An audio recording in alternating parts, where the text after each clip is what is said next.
आज हम बात करेंगे मन की उस दुनिया की जो दिखती नहीं पर हाँ, पर्दे के पीछे से हमारे लगभग हर काम, हर फैसले पर असर डालती है।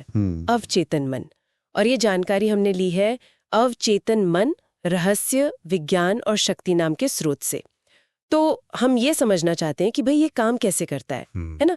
जैसे सोचिए हम गाड़ी चलाते हैं, ज्यादा ध्यान नहीं देते, या किसी से मिले और एकदम से लगा हाँ कुछ बात है। ये सब कैसे?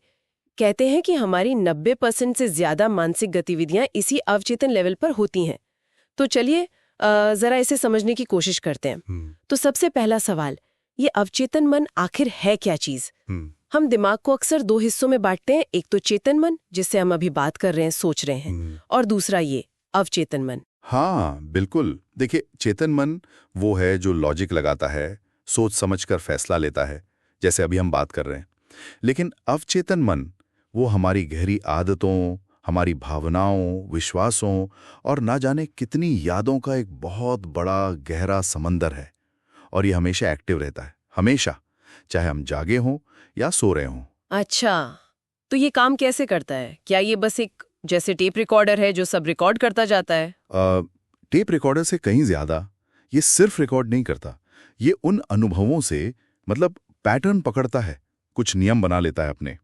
जैसे मान लीजिए बचपन में किसी के साथ कुछ हुआ, स्टेज पर गए, गलती हो गई, सब हंस दिए। हो सकता है चेतन मन वो बात भूल भी जाए, पर अवचेतन मन शायद एक रूल बना ले, लोगों के सामने बोलना सेफ नहीं है। और फिर बड़े होके भी पता नहीं क्यों पब्लिक स्पीकिंग से घबराहट होती है। वो डर वहीं से आ रहा होता है। यही हमें कभी सपनों में इशारे देता है, या किसी नई जगह जाकर अचानक लगता है नहीं यहां कुछ ठीक नहीं है। वो गट फीलिंग जिसे कहते हैं। यानी ये हमारी लॉन्ग टर्म मेमोरी और जो काम हम अपने आप करते हैं उनका सेंटर है। अच्छा, विज्ञान इसे कैसे देखता है? स्रोत में ब्रेन के कुछ हिस्सों का जिक्र था शायद। जी हाँ, बिल्कुल। न्यूरोसाइंस इसे दिमाग के उन हिस्सों से जोड़ता है जो हमारी भावनाएं कंट्रोल करते हैं, जैसे लिम्बिक सिस्टम, और वो हिस्से जो हमारी आदतें बनाते हैं, जो ऑटोमेटिक काम होते हैं, जैसे बेसल गैंग्लिया।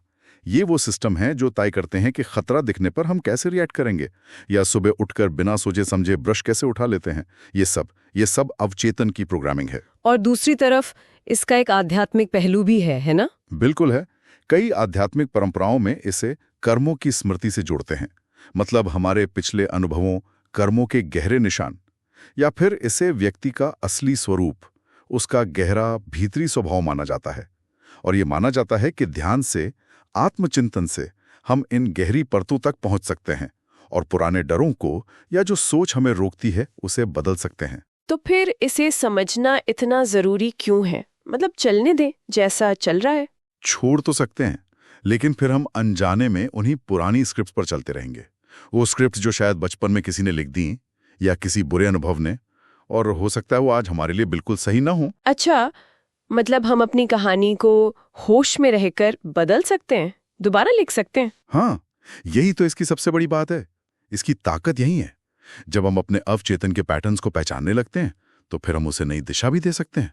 स्रोत में बताया गया है कि जैसे पॉजिटिव बातें दोहराना, यानी एफर्मेशंस, या विजुअलाइजेशन, ध्यान, इन तकनीकों से हम पुरानी नेगेटिव प्रोग्रामिंग को धीरे धीरे बदल सकते हैं। ये एक बहुत शक्तिशाली दोस्त बन सकता है अगर हम इसे सही तरह से गाइड करना सीख जाएं। तो कुल मिलाकर बात यह है कि अब चेतन मन हमारे अंदर की एक जबरदस्त शक्ति है, चुपचाप काम करती है, हमें चलाती है। पर अच्छी बात यह है कि इसे समझा जा सकता है, और हाँ, इसे बेहतर दिशा में बदला भी जा सकता है। बिल्कुल।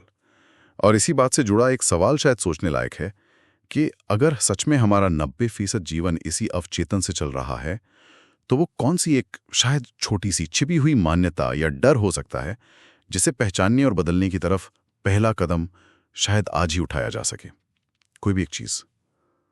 बहुत गहरा विचार है, और इसी विचार के साथ आज की ये बातचीत हम यहीं खत्म करते हैं।